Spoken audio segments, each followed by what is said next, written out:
여러분, 집값이 떨어진다, 집값이 폭락한다, 이 이야기는 이제 여러분 익숙하시죠? 이미 집값은 대세 하락기다 이렇게 이야기하고 있으니까요. 아직까지 2년 전 집값으로 돌아간 곳이 많지는 않지만 벌써 여기저기, 예를 들어 수도권이면 송도, 그죠? 그 다음에 서울이면 저기 뭐 고덕동에서도 나왔고요. 또 강북에서 노도강에서도 지금 나오고 있고요. 예, 이처럼 말입니다. 집값이 뚝 떨어져서 2002년, 지금 2020년이죠. 2020년 쪽으로 2년 전으로 돌아간 곳이 굉장히 많습니다. 그런데 여러분, 세금은 안 내려갔어요. 세금은. 진짜 웃기죠. 자, 여러분 이거 한번 보세요.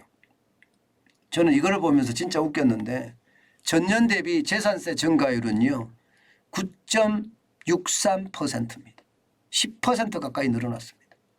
재산세가 10% 가까이 늘어났다는 건 여러분, 예, 지금 문재인 정부에서 했던 그 세금 폭탄이 윤석열 정부에서도 지금 계속되고 있다고 이렇게 이야기할 수가 있는 겁니다. 이게 제가 아마 그렇게 말씀을 드렸을 거예요. 재산세의 기준이 공시가격입니다. 공시가격. 이 공시가격이 이게 그때 융통성 있게 낮춰줘야 되는데 정부가 꽉 틀어지고 공시가격은 정부가 올려. 집값은 떨어지는데 공시가격은 올라가. 그러면 어떻게 될까요? 이게 참 웃기는 아이러니가 발생이 되는 거예요. 문재인 정부 때도 제가 이런 얘기 했습니다.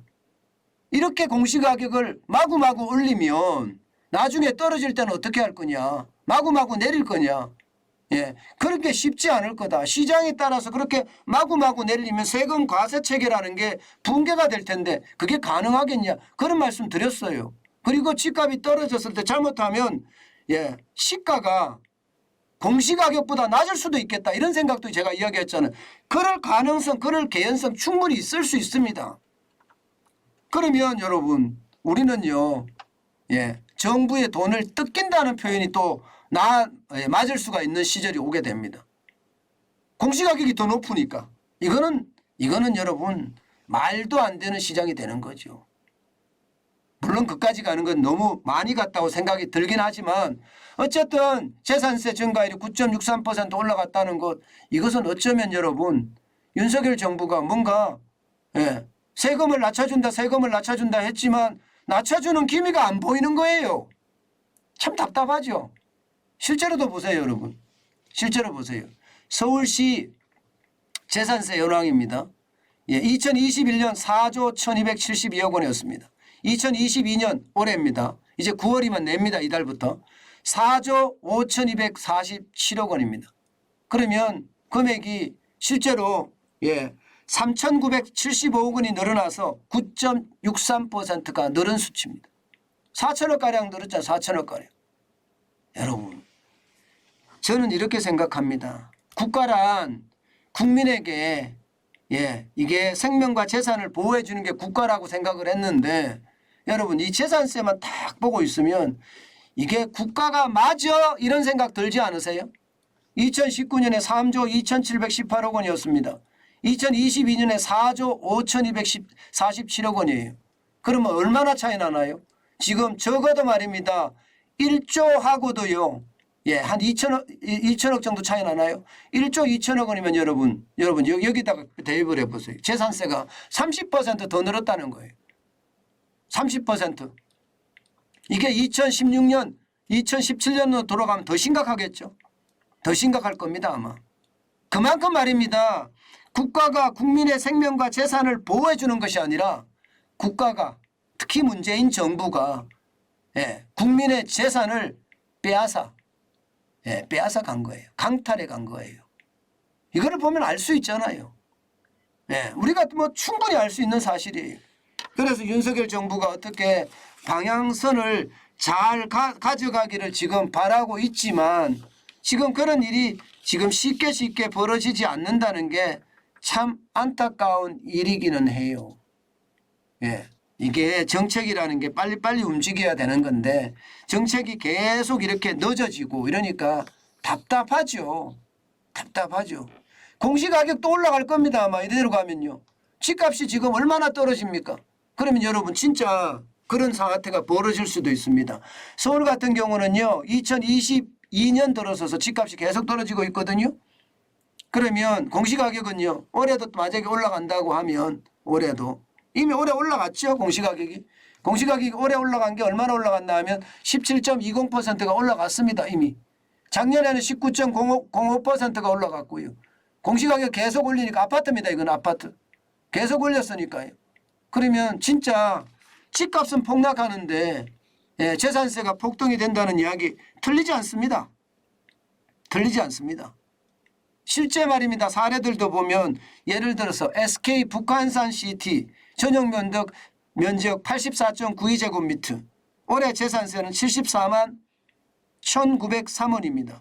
지난해 67만 4,458원보다는 거의 상한선이죠. 10% 꽉 채웠습니다. 올라간다니까요. 지금 굉장히 많이 올라간다니까요. 게다가 공시가격이 계속 올라가니 앞으로도 더 올라가겠죠. 뭐 11월쯤에 발표를 한다고 해요. 정부가 11월. 지금이 9월입니다. 아직도 2달 더 있어야 돼요. 예, 국토교통부가 부동산 공시가격 현실화 계획에 대한 수정안을 발표한다고 하는데 야, 뭐 11월이면 지금 저는 제가 봐서는요. 국토교통부의 업무라는 게 그렇게 복잡하지 않잖아요. 저도 국토교통부 출입을 해봤거든요. 출입기자로 가서 취재도 해봤습니다. 일이야 많지만 이슈가 되는 일은 그렇게 많지가 않아요. 그 이슈가 되는 일부터 먼저 처리한다면 그것을 용역을 주고 맡겨서 지금까지 했다면 더 달라지지 않을까요? 지금처럼 이렇게 세금 폭탄이 또 떨어지게 되면 예, 그 원성은 누가 받을까요?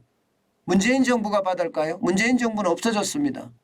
이제는 윤석열 정부가 받을 수밖에 없어요. 그러니 개혁과 변화, 개혁과 개방 저는 그 어느 때보다 강력하게 추진해야 된다고 생각해요. 이러다가 말입니다. 이러다가 실제로 공시가격이 시가보다 높은 사례가 만약에 나오잖아요. 그러면 국민의 원성은요. 아마 굉장히 높아질 거예요. 공시가격이 시가보다 높아지는 지역이 나오면. 지금처럼 집값이 떨어지면 그럴 수 있거든요. 그럴 수 있습니다. 공시가격이 시가보다가 높은 곳. 그러면 예, 지금 내가 집 파는 것은 굉장히 싼 가격인데 공시가격은 더 높아. 세금은 공시기가 기준으로 내니까 세금을 더 많이 내는 예, 그런 상황까지 발생할 수 있거든요. 저는 이런 일들은 빨리빨리 시간이 생명입니다. 시간이.